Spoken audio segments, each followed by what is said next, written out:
Welcome back again to Chess Cruncher with Bags. This is a game that I played against Sofera23, and I'm white and my opponent is black. I really enjoy this game and I want to show you how it went, and it was fun, and I hope you enjoyed it as much as I enjoy the game. Okay, starts out with d4, d5, c4, c6, c3, f6, bishop g5. If you see now, I'm pinning actually the knight to the pawn, so if he pushes the e-pawn, it'll pin his knight to his queen. And I also have full development on the queen side. I need to, my next goal probably is to take the e-file. It's going to be interesting. I really enjoyed this, and you'll get to see what happens. f5. I go f3, e6. Now remember what I said when he moved the e-pawn. Now his piece is pinned to his queen. I go e4. I'm now going for the center. I'm also getting ready to push the pawn and pin his and actually take his knight, because he can't move his knight. If you see, it's along the same diagonal as his queen. He'd lose his queen for a bishop, so that wouldn't be a good idea. He goes pawn takes pawn. I go pawn takes pawn. He goes g4. I go knight f3. He goes bishop e7. I go pawn push. e5. I'm now making him, if you notice, he has to move his knight at f6. If he doesn't, he loses it. And if anywhere he moves, I can get a piece from him, because what will happen is he'll move his knight either to, he could move it to h5, or maybe e4. But if he moves it to e4, he loses a piece, and if he moves it back to the square that it was originally on, g8, he's lost the tempo, and everything is just not really good going for him. So he moves to e4. I go knight takes e4, because now if you notice that when he moved there, now I have two attackers. See, I have two defenders. The two knights protect the bishop. So if bishop takes bishop, like, with the queen, I could take knight and I've won a piece. And even if he plays bishop takes bishop and I play my knight takes, and he plays queen takes, I'm still up a piece. So everything is really, really good. So he does play bishop takes g5. I take with the knight. He takes bishop takes f3. That's not a very good move, because watch, bang, back I come. Now I'm up a piece. I'm up a bishop, and he is down a piece, a bishop, which is really important. You'll see later on in the game. He goes queen a5. He's attacking. I go, nope, sorry, queen d4. He goes queen c5, queen c7. I go bishop d3. He goes knight d7. I castle. I have pieces, if you notice, hammering down the f-file right at his king. I can move my knight to g5, and I can start the onslaught. Pawn, rook takes, or I can even play knight takes f7, and I'd win a pawn. He castles. He has to castle. I go g5 like I did before. I'm now threatening the h7 pawn with my bishop, if you notice. So he has to move h6.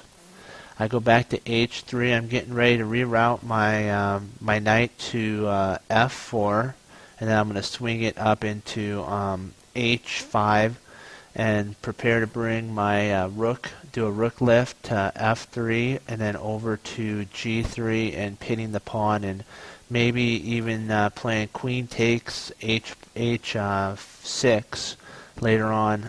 But that's just a later on plan. He goes c5, trying to break up my pawn structure.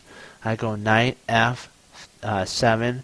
I'm preparing to swing over, and then I could even, like I said, take the pawn with the queen, and everything's Operation Go. So he goes C takes D. I go rook takes D. I'm also threatening I could play check with my bishop plays check, and I can get my piece back and also be up still a piece. I'll be up a knight. And I'm slowly getting my position stronger and stronger and stronger. He goes knight takes E5. I go queen to F4, pinning his knight to his queen. He goes knight to, queen C5. I am now doubling up again. I'm doing rook to D1. He goes knight to G6, attacking my queen. I go, don't think so. He takes. Now I move back to G3. There, let's go back a little bit, and we'll see. I'm going back to before I have to move my queen because of the rook. There's a couple different areas I could have moved. I thought about moving to D6, maybe threatening the queen, playing queen takes, and then I could play rook takes, and I can threaten the E6 pawn, and also through the E6 I can go into the G6 pawn. But I decided to play it safe, and I'll remember we did G3. I played G3. Okay, so he played rook to F6. He's trying to double up his rooks. I move my king to H1, getting out of the pin of the queen so that he can't play the pawn takes, the pawn push, and I lose a rook. Now he doubles up. I move my rook up D8. I'm pinning his rook to his king, and he has to move his king, so I play rook takes F8, queen takes. I bring my rook to G1, protecting any issues. If he moves his rook down to, you're thinking, wait a second, he can go to F2. No. Do you see what happens if he goes to F2? I could play queen takes rook, he'll play queen takes, and I could play knight takes, and I'm up 2 pieces. And he sees that. So I know it looks kind of interesting. He's down a piece, but I'm down 1 pawn. You'll have to see how the game proceeds. It's really a cool game. Okay, he goes C5, trying to get a piece. He's attacking, if you notice, my rook at G1, but that really can't do anything. Because even if he moves his rook down there, I could take it, and there'd still be an issue. I go C3. I'm attacking his rook. I can also, anytime I want, swing a pawn up to, if you notice, B4 and attack his queen, push it back.